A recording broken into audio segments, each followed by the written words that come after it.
lepo pozdravljeni še v mojem imenu. Kot ponosen član skupine za razvoj neformalnega izobraževanja, modela neformalnega izobraževanja, predvsem zato, ker je ta model nastajal v okviru organizacije, katere ustanovitelj in predsednik tudi sem.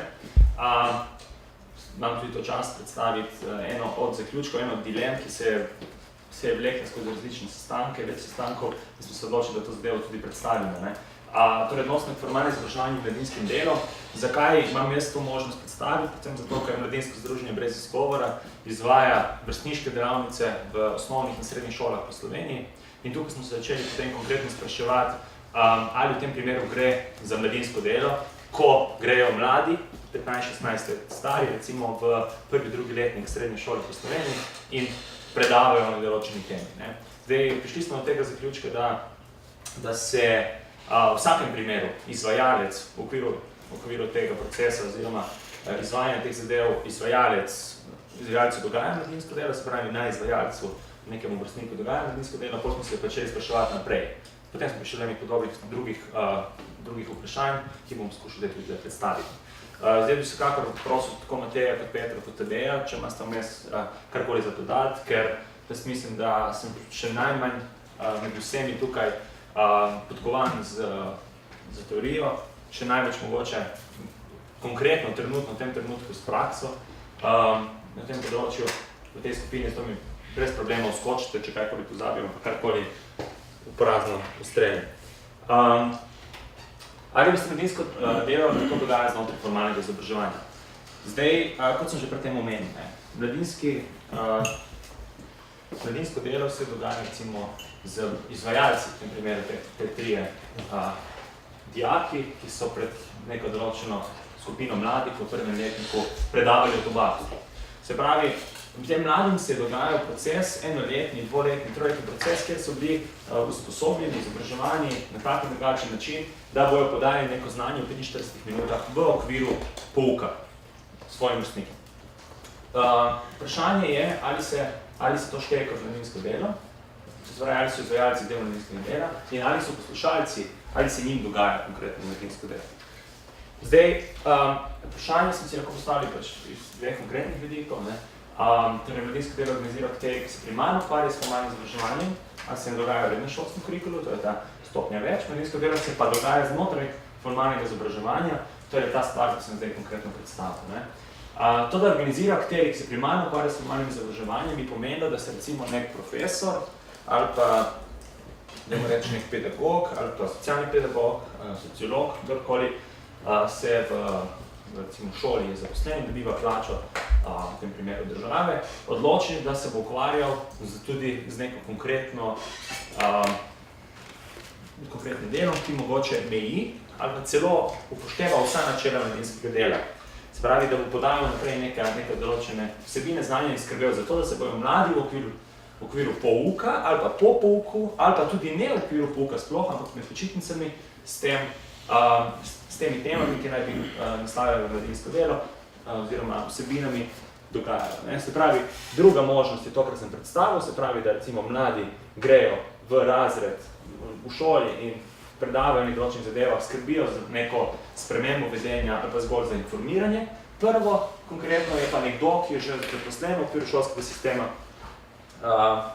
in pač to zadevo poskuša izvajati izven šolskega kurikula.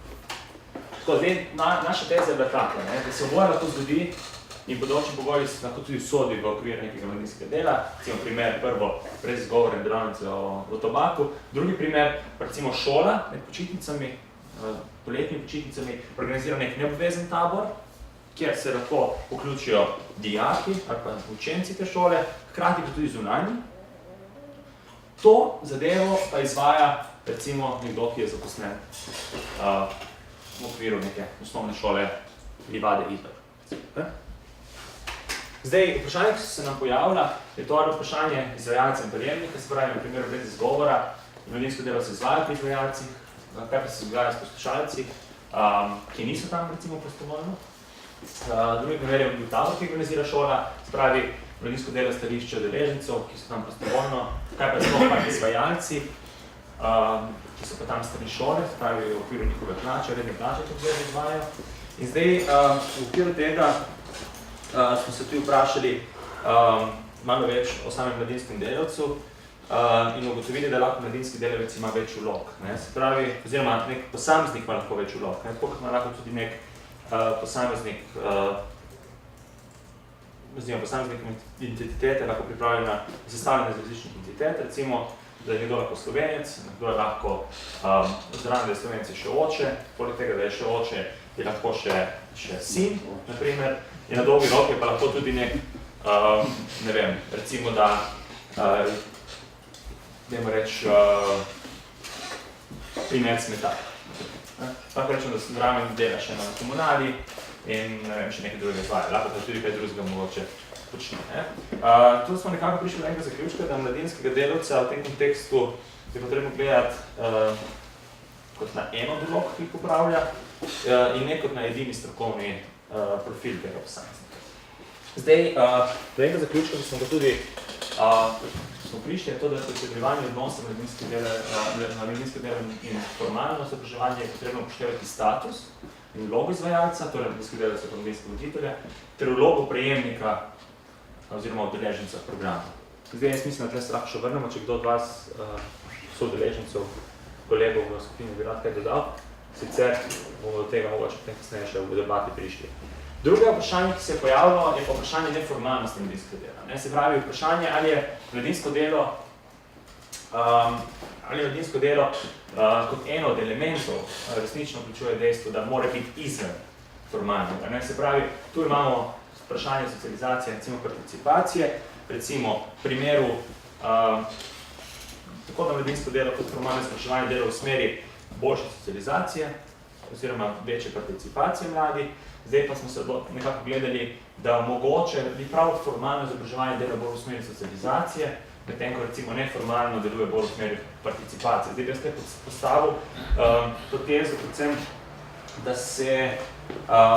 je potrebno najti v primeru formalnega izobraževanja mladinskega dela več nekega skupnega jezika, predvsem pri doseganju dveh skupnih ciljev in to, da mladega je potrebno voditi skozi nek proces, da bi prišel skozi proces tega in hkrati nekaj učinka, kot smo rekli, da bo potem na koncu postal bolje zaposljiv, recimo, ali pa da bo postal boljši državljan. Se pravi, v sferi trga, recimo, in hkrati javni sferi, recimo, v aktivaciji oziroma, dajmo reči, neko odgovorno državljanstvo.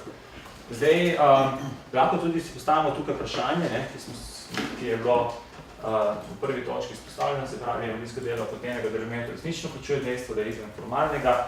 Mi smo si rekli, da tukaj ne nujno.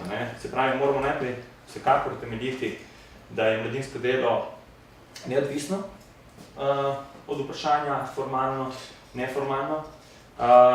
Predvsem pa se mora opredeljevati tega poslanstva, mislim, ne opredeljevati, ampak držati tega poslanstva, predvsem pa družbeni učinek in neke neizpodbitne načela, ki bi recimo mladinsko delo najmanj sledili. Tako da zdaj en od zaključkov tega, kar sem tukaj predstavil, izkako tudi to, da bi lahko podrobno preučili vprašanje formalnosti in neformalnosti mladinskega dela in formalnega izobraževanja, bi se mogli vprašati oziroma natančneje definirati načela, terminologijo in druge prvine mladinskega dela. Zdaj, vsekakor bi jaz rekel, da to, kar sem jaz tukaj predstavil, ni v skalo sklesano, v nobenem primeru ni dokončno, je tudi plod zelo razgledljivih debat v okviru naše skupine.